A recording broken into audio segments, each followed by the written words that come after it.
7월 2일 금요일입니다. 오늘 새벽 우리에게 주시는 하나님의 말씀은 예레미야 23장 9절에서 15절까지 말씀입니다. 선지자들에 대한 말씀이라. 내 마음이 상하며 내 모든 뼈가 떨리며 내가 취한 사람 같으며 포도주에 잡힌 사람 같으니 이는 여호와와 그 거룩한 말씀 때문이라. 이 땅에 간음하는 자가 가득하도다. 저주로 말미암아 땅이 슬퍼하며 광야의 초장들이 마르나니 그들의 행위가 악하고 힘쓰는 것이 정직하지 못함이로다. 여호와의 말씀이니라. 선지자와 제사장이 다 사악한지라. 내가 내 집에서도 그들의 악을 발견하였노라. 그러므로 그들의 길이 그들에게 어두운 가운데 미끄러운 곳과 같이 되고 그들이 밀어냄을 당하여 그 길에 엎드러질 것이라. 그들을 벌하는 해에 내가 그들에게 재앙을 내리리라. 여호와의 말씀이니라. 내가 사마리아 선지자들 가운데 우매함을 보았나니 그들은 바알을 의지하고 예언하여 내 백성 이스라엘을 그릇되게 하였고 내가 예루살렘 선지자들 가운데도 가증한 일을 보았나니 그들은 간음을 행하며 거짓을 말하며 악을 행하는 자의 손으로 강하게 하여 사람으로 그 악에서 돌이킴이 없게 하였은즉 그들은 다 내 앞에서 소돔과 다름이었고 그 주민은 고모라와 다름이 없느니라. 그러므로 만군의 여호와께서 선지자에 대하여 이와 같이 말씀하시니라. 보라, 내가 그들에게 쑥을 먹이며 독한 물을 마시게 하리니 이는 사악이 예루살렘 선지자들로부터 나와서 온 땅에 퍼짐이라 하시니라. 아멘. 우리는 예레미야를 눈물의 선지자라고 부릅니다. 시대적으로 악하고 눈물을 흘릴 수밖에 없는 상황이었지만 그만큼 예레미야에게는 하나님 앞에서 진실한 삶을 살며 하나님의 말씀만을 온전히 전하려고 했던 그의 선한 열심과 의지가 있었습니다. 예레미야가 이렇게 울 수밖에 없었던 안타까운 현실 중에 하나는 바로 거짓 선지자들의 타락 때문이었습니다. 유다가 이 지경이 된 까닭은 무엇보다 종교 지도자들의 역할이 컸던 것입니다. 선지자들의 역할은 예레미야처럼 하나님의 말씀을 분명하게 선포하여서 범죄한 백성들을 회개하게 하고 하나님께로 돌이키도록 인도하는 것이었지만 유다의 이 거짓 선지자들은 오히려 앞장서서 악을 범하고 백성들에게 아첨하는 말, 또 듣기 좋은 말만 하면서 백성들이 죄를 짓도록 부추기며 그릇된 길로 인도하였습니다.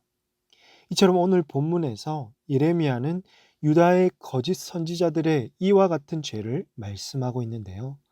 먼저 9절을 보시면 선지자들에 대한 말씀이라.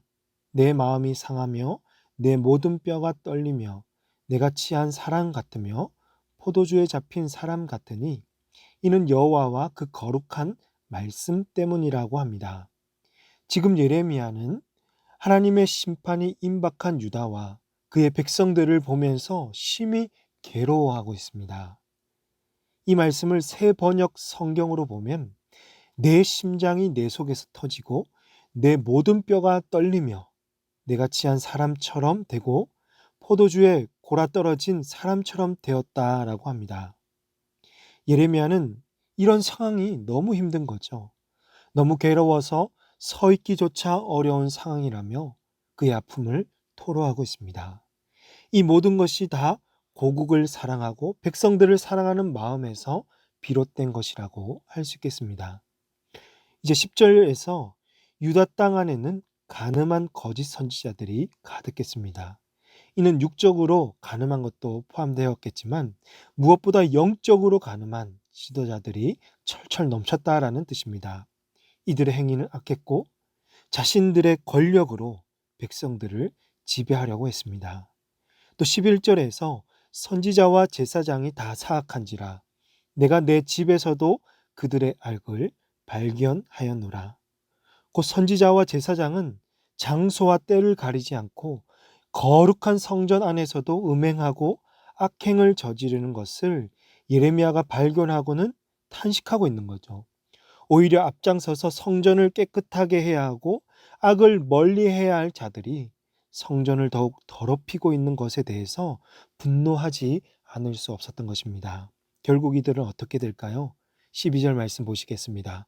그러므로 그들의 길이 그들에게 어두운 가운데 미끄러운 곳과 같이 되고 그들이 밀어냄을 당하여 그 길에 엎드러질 것이라. 그들을 벌하는 해에 내가 그들에게 재앙을 내리리라.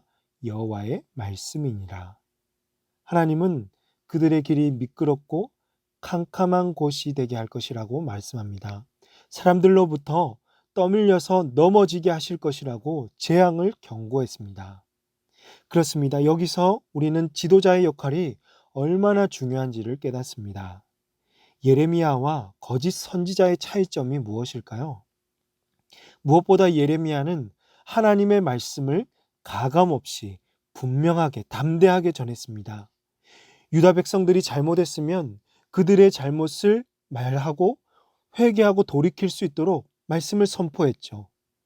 또 유다의 타락과 심판 당할 것을 생각할 때마다 눈물로 하나님 앞에 기도하며 탄식할 수밖에 없었던 것입니다. 그러나 거짓 선지자들은 도리어 유다의 평안을 말했고 나라가 망할 일은 없을 거라며 거짓 예언을 하기 시작했습니다. 백성들의 죄를 회개하게 한 것이 아니라 오히려 백성들에게 아첨하는 말로 환심을 사고 유다 백성들의 죄를 부추기는 역할을 했던 것입니다. 그 결과 유다의 모든 백성들이 멸망의 길로 가는 심판을 당할 수밖에 없었다는 것이죠. 그렇다면 사랑하는 성도 여러분, 오늘 우리에게는 어떤 지도자가 필요하겠습니까? 바로 예레미야 같이 하나님의 말씀을 가감없이 선포하고 이 세상과 교회의 타락을 보면서 눈물로 탄식하는 지도자가 필요합니다. 성도들이 잘못을 해도 그저 덮어주고 사람들에게 아첨하고 인기를 얻는 지도자가 아니라 성도들의 잘못을 발견하게 하고 또 회개하여 돌이킬 수 있는 길을 열어주는 지도자가 필요한 것입니다. 윤리와 도덕적인 삶과 자세는 기본이고 거룩하고 순결한 신앙을 소유한 지도자가 필요한 것입니다. 이런 지도자들이 교회를 이끌고 성도들 앞에 서 있을 때 오늘 한국교회는 다시 회복하여 세상의 빛으로 세상의 소망으로 우뚝 서게 될 줄로 믿습니다. 예레미야 같은 지도자들이 한국교회 안에 바로 세워지기를 기도하시는 우리 모두가 되시기를 주님의 이름으로 축복합니다. 이어지는 13절로부터 15절까지는 북이스라엘의 선지자들이 어떻게 멸망했는지를 이미 보고도 자신들의 죄악을 깨닫지 못하는 남유다 종교 지도자들의 그 모습을 책망하고 있는 말씀입니다. 예레미야 23장 13절 말씀 보시면 내가 사마리아 선지자들 가운데 우매함을 보았나니 그들은 바알을 의지하고 예언하여 내 백성 이스라엘을 그릇되게 하였고 14절 내가 예루살렘 선지자들 가운데도 가증한 일을 보았나니 그들은 간음을 행하며 거짓을 말하며 악을 행하는 자의 손으로 강하게 하여 사람으로 그 악에서 돌이킴이 없게 하였은즉 그들은 다 내 앞에서 소돔과 다름이었고 그 주민은 고모라와 다름이 없느니라. 사실 하나님의 심판을 받아 이미 망해버린 북이스라엘 선지자들도 책망받아 마땅하고 어리석은 자들이죠. 하지만 어떻게 하면 멸망을 당했는지를 이미 하나님께서 먼저 보여주셨음에도 불구하고 그 길을 따라서 행하거나 더 심각한 죄를 범한 남유다 선지자들이 더욱 어리석고 악하다고 말할 수 있는 것입니다. 그래서 하나님은 15절에서 내가 그들에게 쑥을 먹이며 독한 물을 마시게 할 것인데 왜냐하면 악한 선지자들의 영향이 온 땅에 퍼졌기 때문이라는 것입니다.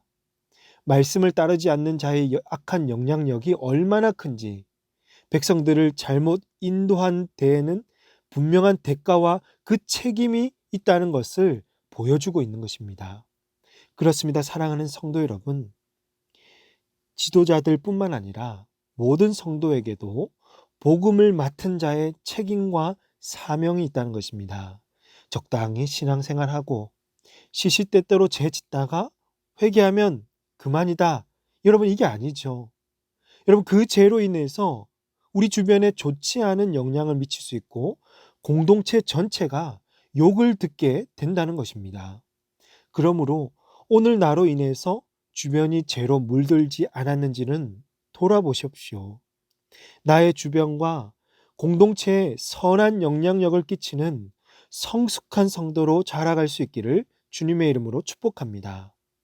또 기록된 말씀 안에는 성도로서 어떻게 살아가야 할지, 어떻게 하면 하나님께서 기뻐하시는지를 분명하게 기록해 놓았습니다. 사랑하는 성도 여러분, 끊임없이 말씀을 묵상하시고 마음에 새기셔서 하나님께서 기뻐하시는 삶, 하나님께 복을 얻는 은혜의 삶을 살아가시는 저와 여러분이 되시기를 주님의 이름으로 축복합니다. 기도하시겠습니다. 하나님 아버지, 오늘도 말씀 듣고 기도하게 하시니 감사합니다. 이 시대를 바라보며 예레미야와 같은 심정으로 탄식하며 기도할 수 있는 마음을 주시옵소서. 한국 교회 안에 바른 지도자들을 세워주시고 하나님의 말씀을 담대하게 선포하게 하셔서 성도들을 바른 길로 이끌어 줄 수 있는 지혜와 성령 충만함을 더하여 주시옵소서. 성도 한 사람 한 사람의 영향력이 얼마나 큰지 나의 주변과 공동체에 선한 영향력을 흘려보내게 하시고 세상 속에서 그리스도인다운 삶으로 빛과 소망을 전하는 우리 모든 성도님들 다 되게 하여 주시옵소서. 이 모든 말씀을 우리 구주 예수님의 이름으로 기도하옵나이다. 아멘. 오늘 말씀을 기억하시며 기도하시고 주간 기도 제목으로 모든 소그룹 모임을 위해서 기도하겠습니다. 이번 주가 이제 모든 다락방이 종강하게 되는데 은혜 중에 마치게 하시고 다음 학기에는 꼭 대면해서 만날 수 있도록 또 우리 모든 순장님들과 교회를 책임지고 섬기시는 장로님들을 위해서 특별히 유치부를 섬기시는 채란 전도사님의 어머니께서 넘어지셔서 골반 아래 뼈가 골절되어 오늘 4시에 수술하게 되셨는데 어제 4시에 수술하게 되신 거죠. 속히 회복하실 수 있도록 전도사님의 삶과 사역을 위해서도 함께 기도하도록 하겠습니다. 기도하시겠습니다.